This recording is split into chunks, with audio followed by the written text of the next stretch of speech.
Alright troops, Koala here. When it comes to Cold War fighters, there are several legends come to mind that single-handedly changed the game, requiring a whole new doctrine of design and response, or pioneering one. In the latter's case, few come to mind ahead of the hero of today's story, which of course needs no introduction. If there's one fighter with an untouchable reputation, it's the F-14 Tomcat. One of the most loved aircraft the world over, among the most effective, at least for its time, and certainly one of the most memorable. The F-14 was the world's first Generation 4 fighter jet, as well as being the last big cat of the US Navy, and you can be sure its claws can still pose a significant threat to fighters today. Well, welcome back to the Armorcast channel, where in today's video we're looking over the amazing design of this father of modern aviation, its history, and its capabilities, and perhaps we'll find out just what fuels this aircraft's incredible reputation. Watch 2. This video uses footage from the combat flight action game Project Wingman, where you can fly F-14s, F-15s, Fulcrums, Harriers, and many more. Check it out at the link in the description below. If there's one aircraft our generation was likely to have up on their wall, it's this one, and its story starts as far back as the early 60s. For all the weight the Tomcat is given as a revolutionary fighter, which it was, its initial design philosophy was in fact rather simple and straightforward, though its development process was anything but. The task set to defense contractors such as Boeing and General Dynamics design a successor to the already popular F-4 Phantom, a high-speed, long-range fleet defense interceptor and air superiority fighter, mostly with the intent to target Soviet bombers. With such aircraft becoming not only more advanced but more widespread, and newer anti-ship missiles like the KSR-2 or KH-22 allowing them long-range strike opportunities, the fleet was in ever more danger, and the current onboard defences were not up to scratch. The F-4, while a powerful and well-armed interceptor in its own time, would nay be enough to keep US carrier fleets safe going forward. Around this time, the US defence industry were all about unification, with the F-4 set to see widespread service with the US Air Force, Navy and Marine Corps, and its proposed successor expected to do the same. From this premise came the Tfx Project, or Tactical Fighter Experimental, a large and highly advanced for its time multi-role fighter which could serve across the Air Force and Navy.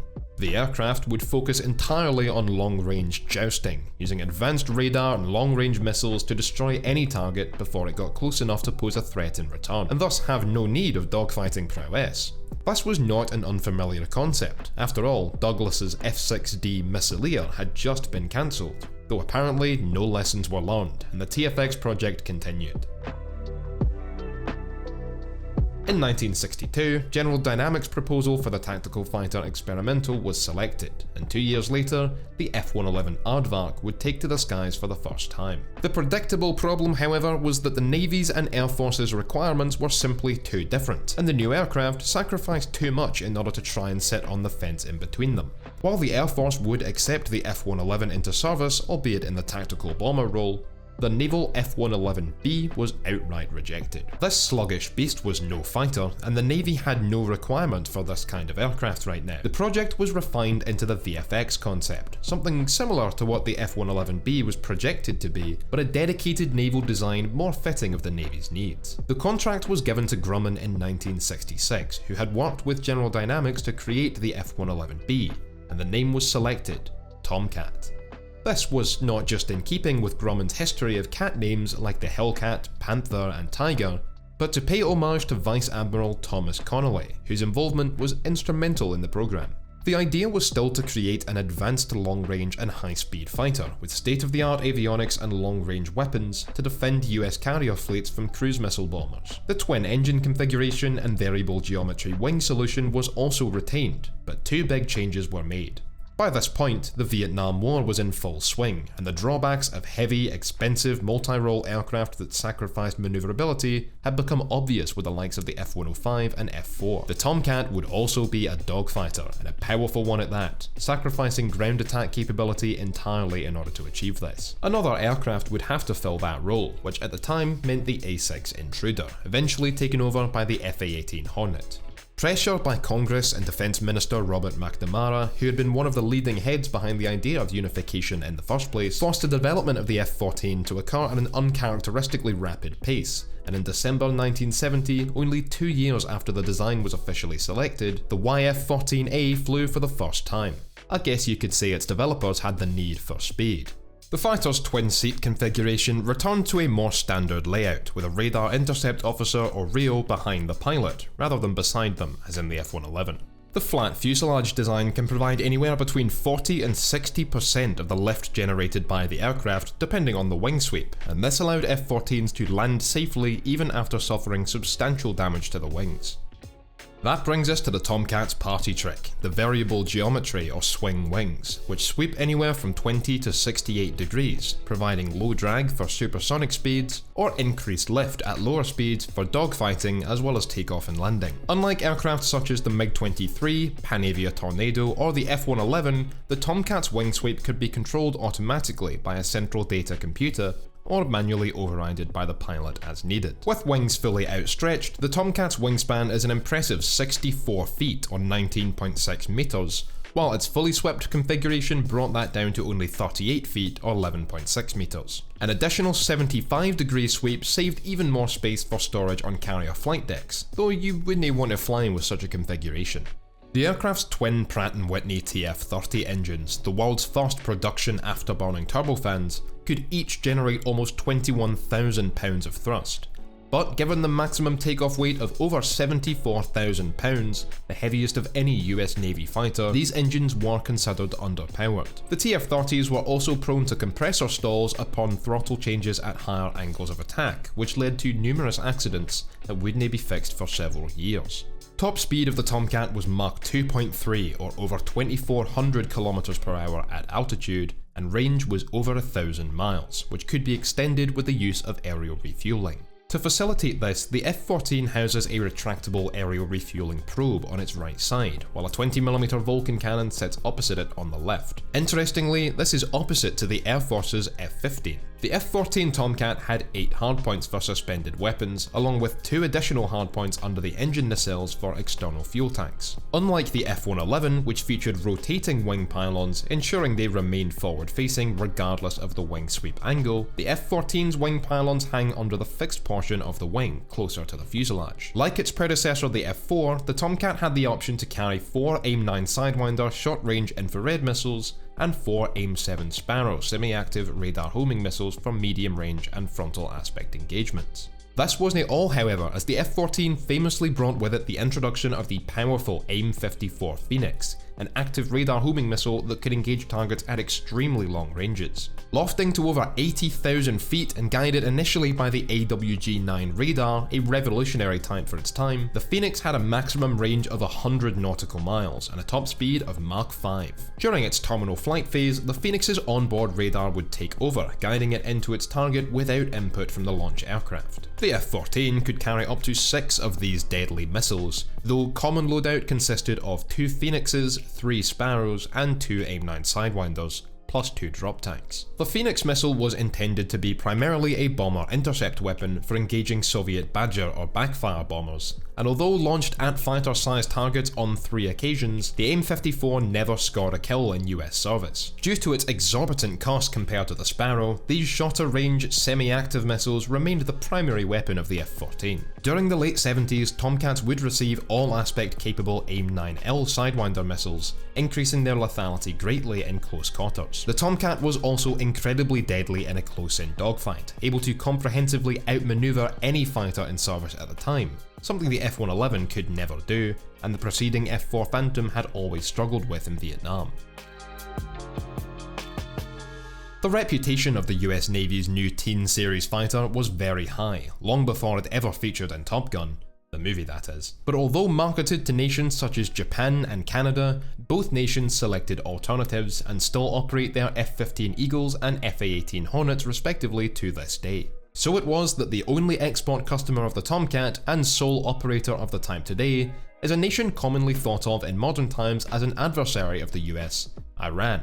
At the time, Iran was allied with the United States and would order 80 F-14As after evaluating them against the competition. But before all had been delivered, the Iranian Revolution occurred and the new government allied itself with the Soviet Union, meaning they never received their last Tomcat. In total, 712 units would be built, mostly of the F-14A variant. Though it did see service at the very end of Vietnam, flying patrols over troops leaving Saigon in 1974, the F-14's first combat in US service would be in August 1981, when two Libyan Sukhoi 22 fighter bombers were shot down over the Gulf of Sidra by sidewinders from two F-14As after engaging the Tomcats with their own missiles. On January 4th, 1989, two more F-14s from USS John F. Kennedy were vectored to intercept two Libyan MiG-23s in what would become the second Gulf of Sidra incident. The rules of engagement for the theatre demanded that the F-14s make at least 3 attempts to turn away from the inbound bandits and would only engage if the Libyan aircraft continued manoeuvring aggressively, looking for firing solutions on the US aircraft.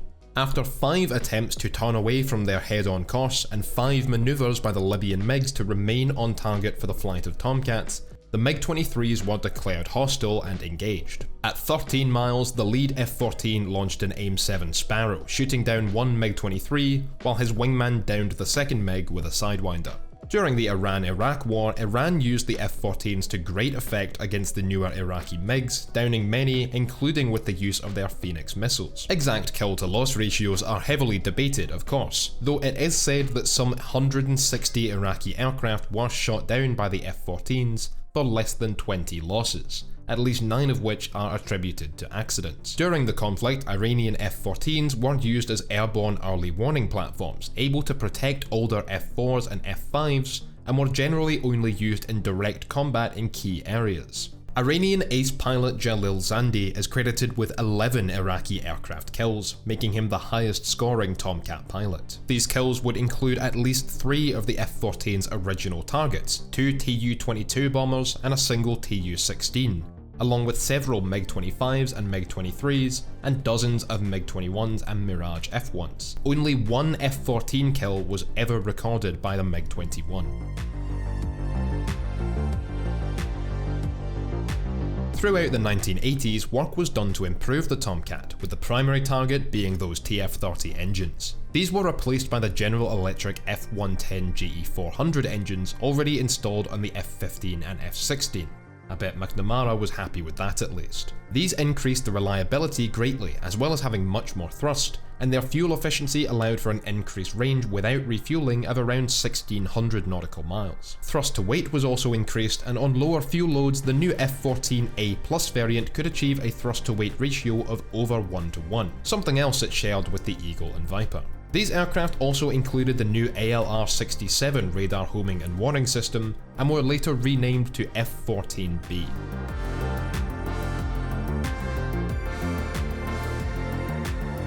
Only one improvement really remained at this point, and although attempted, it was never quite mastered. Though initially unsuited to ground attack work, the prevalence of newer precision-guided air-to-ground weapons and targeting pods allowed the F-14 to act in the ground attack role, albeit in a fairly limited fashion, able to carry bombs under its fuselage and targeting pods in place of external fuel, as well as the TARP's photo reconnaissance pod. Paveway and later JDAM bombs were added to the F-14's arsenal, and F-14Ds equipped with such weapons were given the nickname Bombcat. These latest versions, nicknamed Super Tomcat, also received a new radar, the APG-71, which had a theoretical maximum range surpassing 400 miles. The F-14D also received updated controls, though would never see the adoption of fly-by-wire systems.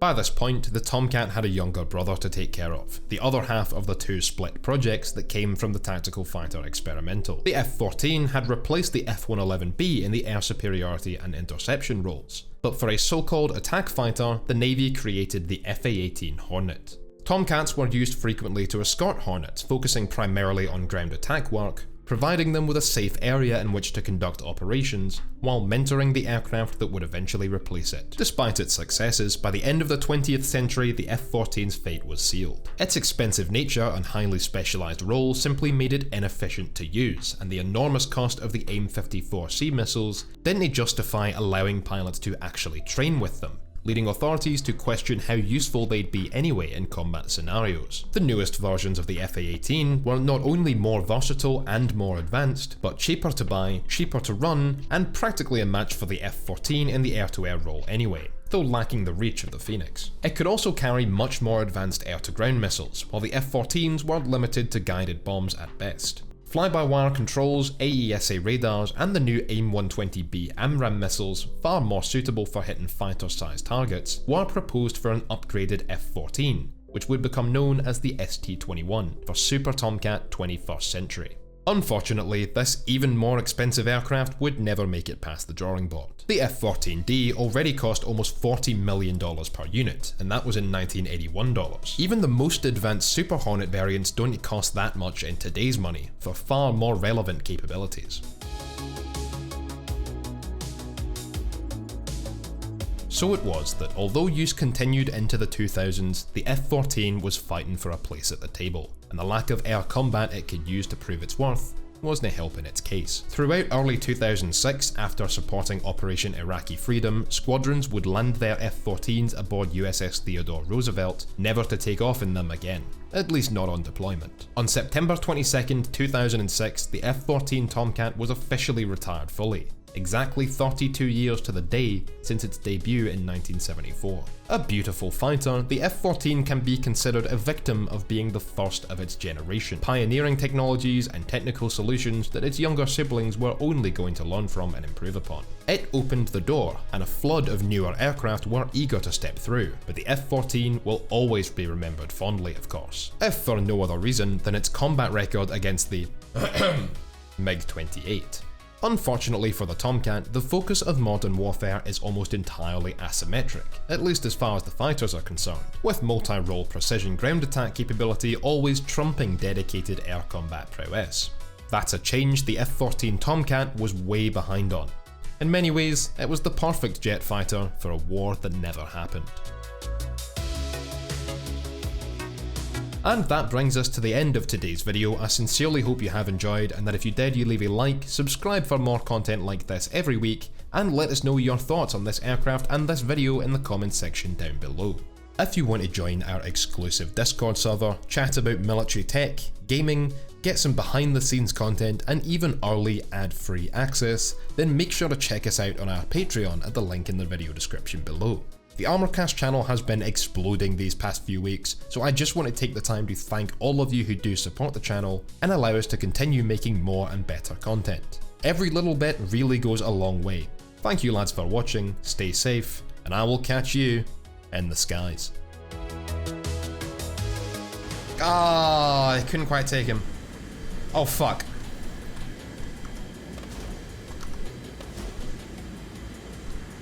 Oh, I'm in trouble. I'm in trouble. I did bad.